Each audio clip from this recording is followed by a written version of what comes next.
तथ्य को अच्छी तरह विचार कर लीजिए, क्योंकि आप लोगों को पता ही नहीं है क्या खाना चाहिए, कब खाना चाहिए, क्यों खाना चाहिए, कैसे खाना चाहिए। आज इस पर थोड़ी सी हम चर्चा करते हैं। सर्वप्रथम क्या खाना चाहिए। खाने में ध्यान रखो कि भाई वह खाओ जिससे आप स्वस्थ रह सको, वह मत खाओ जिससे आप स्वस्थ बीमार नहीं रह सको, बीमार हो सको।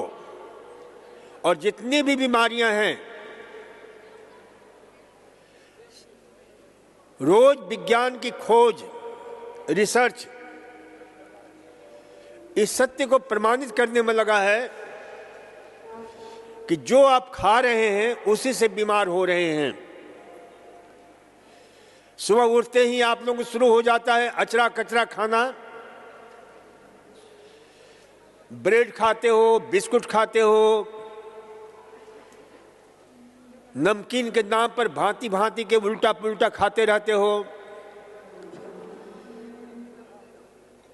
पूरियां, पराठे शुरू हो जाते हैं। प्रायः लोग सुबह सुबह पराठे खाते हैं। देखो, मैं इसके पहले यानी 11 साल पहले, 11 साढ़े 11 साल हो गया मेरे को इस संस्थान के साथ, शुरू से, जीरो से, इस संस्थान के संचालन से लेकर के। तो इसके पहले मैं दिल्ली में था। दिल्ली में बालाजी निरोगधाम, उसका हेल्थ डायरेक्टर था मैं। तो वहाँ प्रायः दिल्ली वाले लोग आते थे और मैं देखता था कि उनका लीवर गड़बड़ है,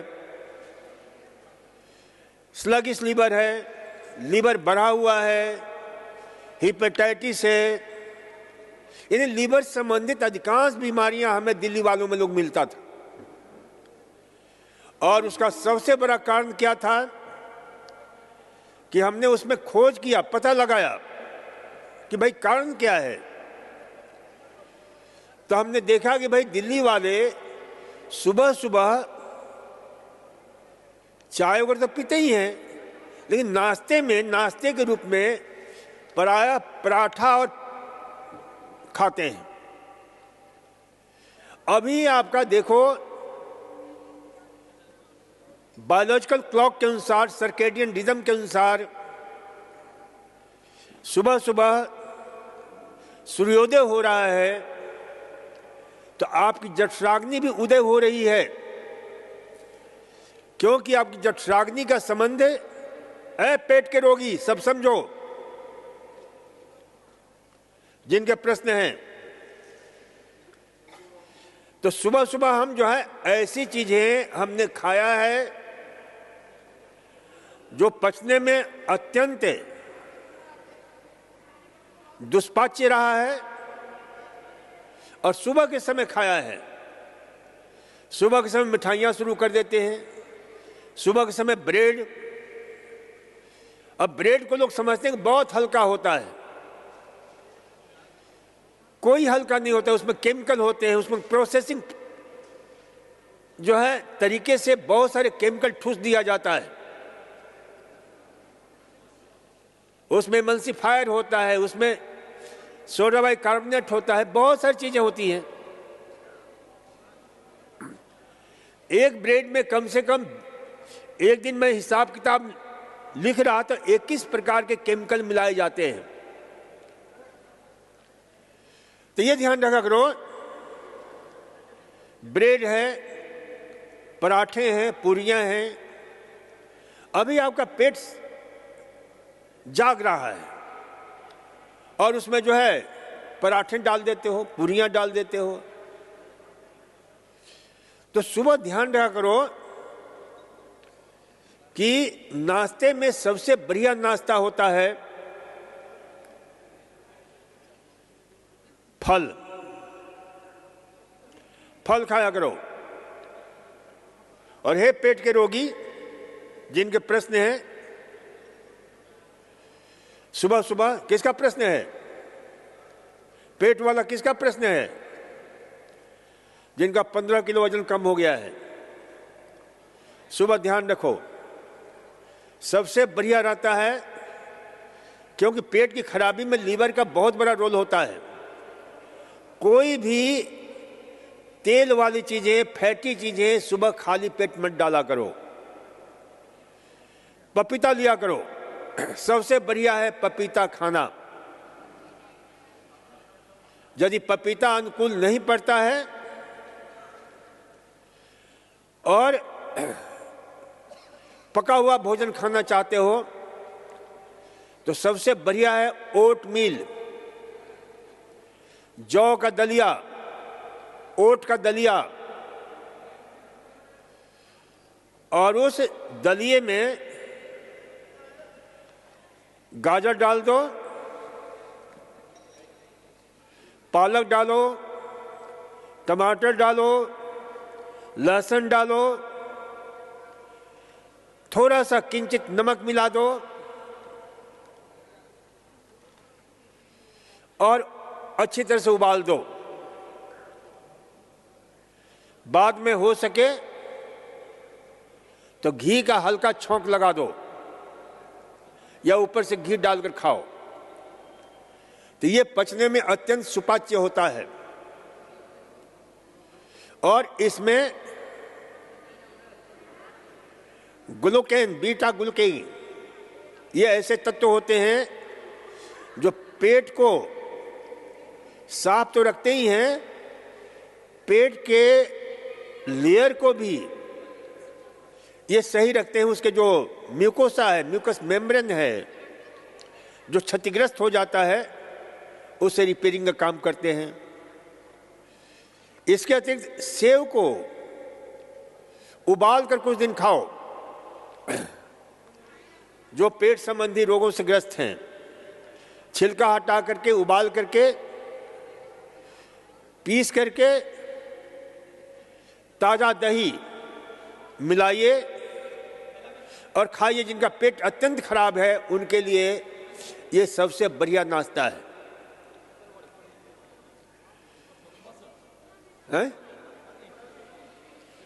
तो ये जो है आप ले सकते हैं। इसके अतिरिक्त जो है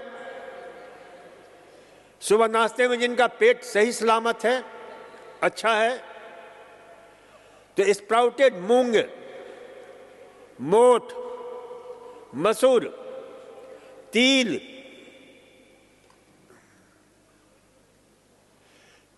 चना, मूंगफली, कोई भी एक दो रात को भिगो दो और इसको अंकुरित कर दो। अंकुरित करने के लिए स्प्राउट पॉट मिलता है, एक विशेष प्रकार का बर्तन मिलता है जो करीब 250-350 रुपए का होता है, और उसमें डालो तो बहुत अच्छे से अंकुरित हो जाता है। तो ये ध्यान रखा करो कि भाई सुबह नाश्ते में अंकुरित अनाज लिया करो और उसे स्वादिष्ट बनाकर खाओ। एक्सरसाइज करते हो, मेहनत करते हो, तो इन सारी चीज़ों को अंकुरित कर लो, स्प्राउट कर लो। स्प्राउट करने से क्या होता है कि उसमें बहुत सारे विटामिन्स, मिनरल्स, एंजाइम्स पैदा हो जाते हैं, और एक दो नहीं, सैकड़ों प्रकार के थायमिन है, रिबोफ्लेविन है, नाइसिन है, पेंटोथेनिक एसिड है, पैरामिनोबेंजोइक एसिड है। ये माइक्रोन्यूट्रिएंट्स, मैक्रोन्यूट्रिएंट्स, दोनों प्रकार के मैक्रोन्यूट्रिएंट्स में इतने उसमें रूपांतरण हो जाता है। कार्बोहाइड्रेट है, बहुत अच्छी तरह से स्टार्च का रूपांतरित हो जाता है आपके अलग अलग ऐसे जो शरीर को, भोजन को पचाने में भी सहायता करता है, एंजाइम्स में रूपांतरित हो जाता है उसके जो स्टार्च होता है, जिसको हम बोलते हैं जो है एक से बढ़कर एक। तो इसलिए इसे ध्यान रखा करो कि अंकुरित कर प्रोटीन है, बहुत अच्छी क्वालिटी का प्रोटीन, पचने में अत्यंत सुपाच्य बन जाता है। चाहे वो ट्रिप्टोफिन हो, टायरोसिन हो, थेरियोनिन हो, चाहे किसी प्रकार का ल्यूसिन हो, आइसोल्यूसिन हो, लाइसिन हो, ये 12 एसेंशियल प्रोटीन होते हैं। और इस प्रोटीन की शरीर में उपयोगिता तभी होती है जिसको हम बोलते हैं बायो अवेलेबिलिटी, जब उसके साथ विटामिन बी कॉम्प्लेक्स मिले और अंकुरित करते हैं तो विटामिन बी कॉम्प्लेक्स पैदा हो जाता है उसमें, तो उसकी यानी हमारे शरीर में वो उपयोगी भी बनने लग जाता है। फैट है, फैट का रूपांतरण हो जाता है। और इसके साथ साथ इसमें उस फैट को पचाने वाला, प्रोटीन को पचाने वाला, कार्बोहाइड्रेट को पचाने वाला एंजाइम्स पैदा हो जाते हैं। लिपिड को पचाने वाला, कार्बोहाइड्रेट को पचाने वाला एमाइलस प्रोटीन जमा पैदा हो जाता है। प्रोटियोलाइटिक एंजाइम प्रोटीन को पचाने वाला, लाइपेज एंजाइम फैट को पचाने वाला, किसमें पैदा होता है? अंकुरित अनाज। इसलिए अंकुरित अनाज को अमृतान कहा गया है, अमृत तुल्य हो जाता है। इसलिए इस अमृतान को सुबह आराम से और बढ़िया स्वादिष्ट बनाकर खाओ। अंकुरित गेहूं है, गेहूं को अंकुरित करके खाते हो तो उसमें एक से बढ़कर एक, उसमें एक ऐसा तत्व पैदा होता है और जिसका हमने खूब प्रयोग किया है, जिसका नाम है आपके अल्फा टोकोफेरॉल सक्सिनेट, जो लाख रुपए भी खर्च करो तो मार्केट में नहीं मिलेगा। और वो क्या करता है? उन महिलाओं के ऊपर हमने प्रयोग किया जो बच्चे पैदा करने में अक्षम थी, या जो पुरुष बच्चे पैदा करने में अक्षम थे, उनको हमने दिन भर उसका दूध बना करके, अंकुरित के अलग अलग व्यंजन बना करके हमने खिलाया, क्योंकि उसका नाम ही है anti sterility, anti abortion, anti miscarriage, anti impotency. तो अंकुरित अनाज इसलिए अमृतान कहा जाता है। उसमें सैक्रामाइसिस, सैक्राइंस, डेक्स्ट्रिन्स, ये सब जो है ना एंजाइम्स ऐसे पैदा होते हैं जो पचने में अत्यंत सुपाच्य बन जाते हैं। तो उस अंकुरित अनाज को खाया करो। सुबह नाश्ता मेहनत करो और खाओ। चना है, मूंगफली है, तिल है। अब तिल, ये देखो, जिसको देखो वही कैल्शियम की कमी से ग्रस्त हो रहा है। तिल जो है, काला तिल, कैल्शियम का खजाना होता है। जिनकी हड्डियों की कमजोरी है, हड्डियों में दर्द होता है, काला तिल खाया करो। काला तिल को अंकुरित करके खाओ, स्प्राउटेड, और उसे खजूर के साथ खाओ, किशमिश के साथ खाओ। इतना स्वादिष्ट लगता है जैसे खोआ खा रहे हो। अंकुरित गेहूं को करके किशमिश और खजूर के साथ खाओ, इतना बढ़िया लगता है। जिनके त्वचा की गड़बड़ी है, त्वचा रूखा रूखा रहता है, उनके लिए अंकुरित गेहूं कमाल का काम करता है। देखो, एक उदाहरण देता हूं कि एक हिंदुस्तान की बहुत बड़ी company TISCO, Tata iron steel company, वहां के महिलाओं के एक जो है ना ब्यूटी कंटेस्ट होता था। मिसेस सावन, वहां के अफसर लोग होते थे, उनकी बीवियों की एक ब्यूटी कंटेस्ट, करीब 300-400 महिलाएं थी उसकी मेंबर। उसमें से एक महिला मेरे से मिली कि मैं जो है इसमें भाग ले रही हूं, कुछ डॉक्टर साहब बताइए मेरे को कैसे मैं चुनी जाऊं। तो मैंने उसको कहा कि अंकुरित गेहूं जितना खा सके दिन भर में अंकुरित करके खाओ, उबाल कर खाओ। उसमें जो है टमाटर डाल दो, उसमें प्याज डाल दो, लहसुन, कितना स्वादिष्ट बनता है। अब ये मैं बताता हूं, मुंह में पानी आ जाता है। और उसने प्रयोग किया, फिर योग की कुछ क्रियाएं बता दी, आसन बता दिए, प्राणायाम बता दिए, और मिसेस सावन चुनी गई। क्योंकि बहुत सारे जबरदस्त कंटेस्ट होता है वो भी। तो ये देखो कि अंकुरित गेहूं अद्भुत है।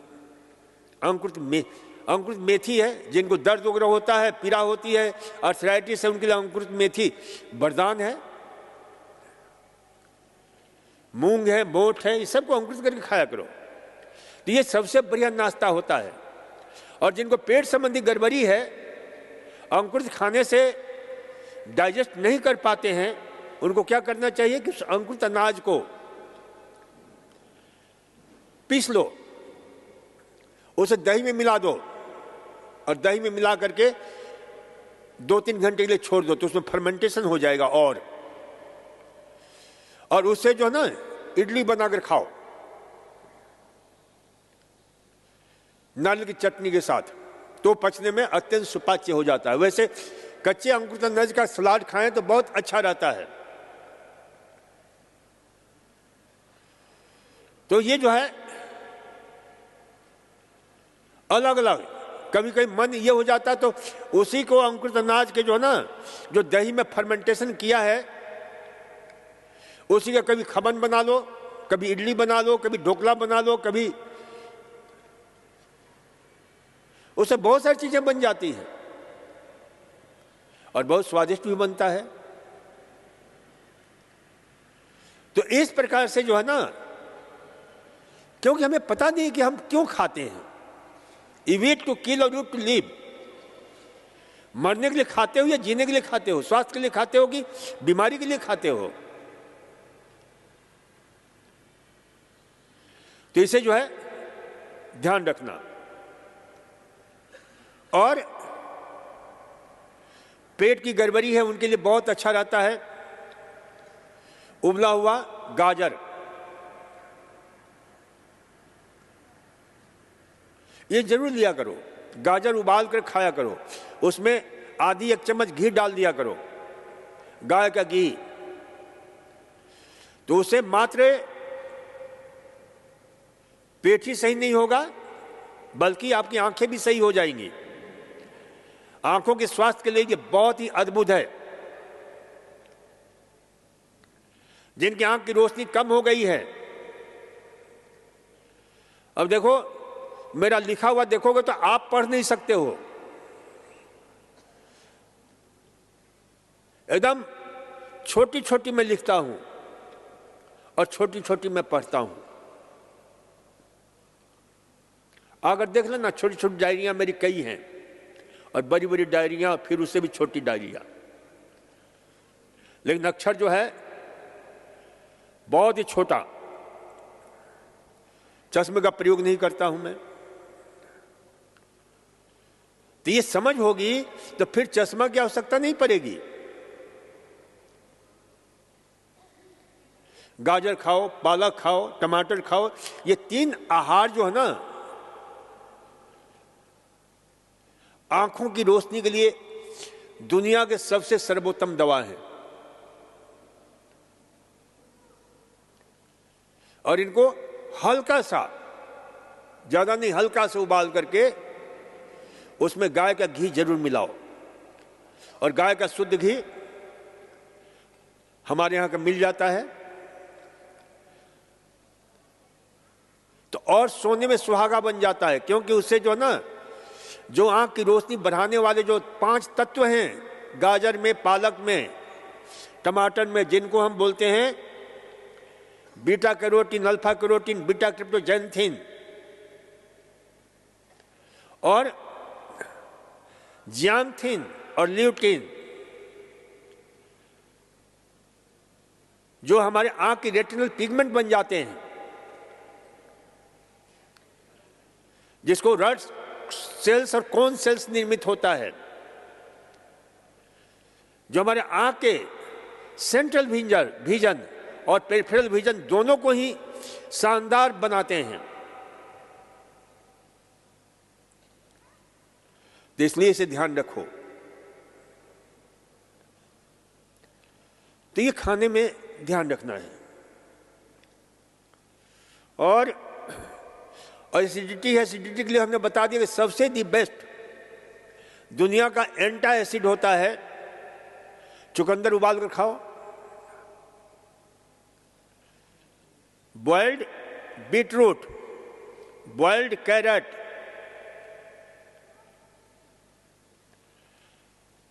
वेल राइप्ड केला, ये सब अल्कलाइन फूड है। अच्छी तरह से पका हुआ चित्तीदार केला, जिनको पेट में गड़बड़ी है, बार बार दस्त हो रहा है, चित्तीदार केले को लेकर के अच्छी तरह से ताजे दही में खूब अच्छी तरह से मिलाओ और मिक्सी में पीस लो, और उसमें जो है थोड़ा सा इसबगोल की भूसी मिला दो। ये पेट के लिए अमृत का काम करता है। जिनको बार बार हो रहा है, इसी पर रह जाओ, एक दिन 2 दिन, पेट बिल्कुल जो है शानदार हो जाएगा। ये दही इतना अद्भुत है, और दही खाने का आनंद इसी समय आता है, ठंड के दिनों में। तो ये जो है ना, देखो, एक बूंद दही में 100 मिलियंस प्रोबायोटिक्स होते हैं, जिसको हम बोलते हैं लैक्टोबैसिलस केसी, लैक्टोबैसिलस बल्गरिकस, लैक्टोबैसिलस एसिडोफिलस, लैक्टोबैसिलस फर्मेंटम। तो ये इस प्रकार से जो ना कई, लैक्टोबैसिलस लैक्टिस, तो ये जो है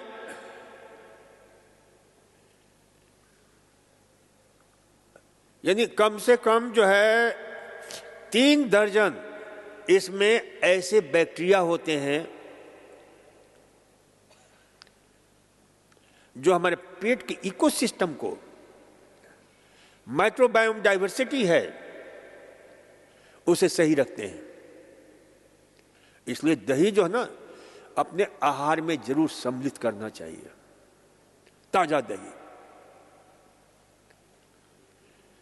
तो ये जो है दही बहुत उपयोगी है, पेट के लिए अमृत है। खास करके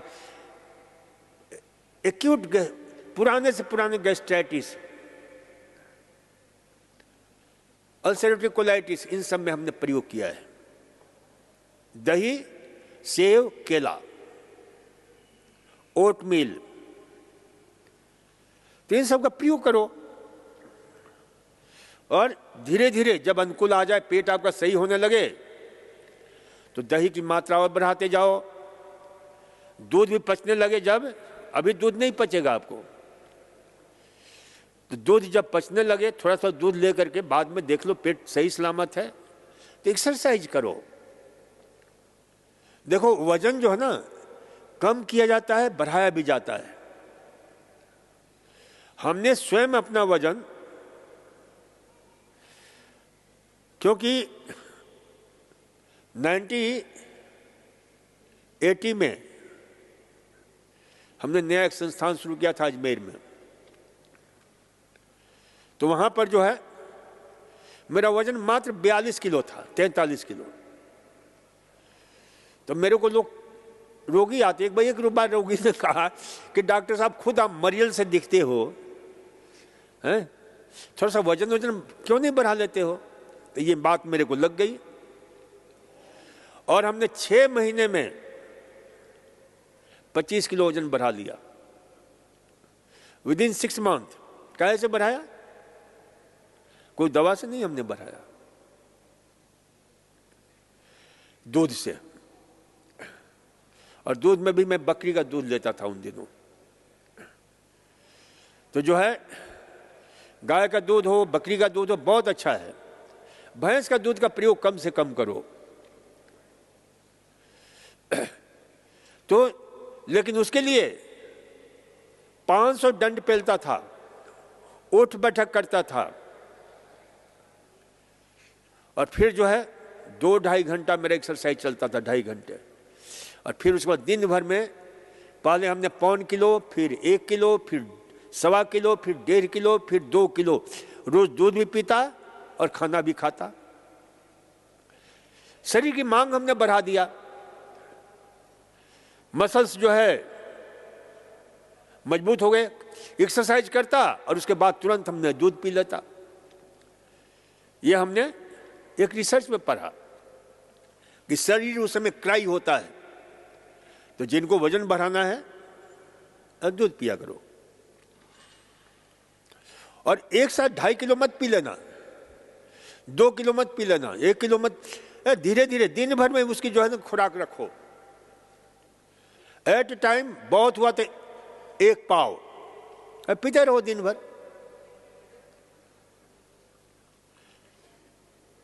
तो ये जो है ना इस प्रकार से अपने वजन को भी बढ़ा सकते हो। शरीर में 70-80 गांठें हैं। कौन है ये?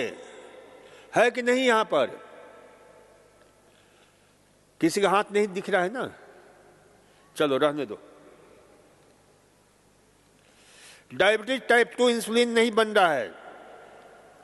दिन में 4 बार इंसुलिन ले रही हूं और दवाई भी चल रही है। एक दिन में 35 यूनिट लग रही है, इसलिए कि आपने अपने पैंक्रियास को बिल्कुल जो है ना डैमेज कर दिया है। पैंक्रियास के बीटा सेल्स,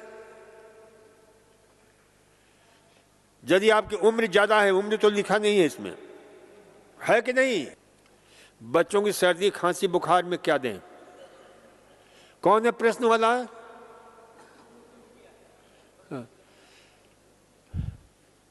9 क्या होता है?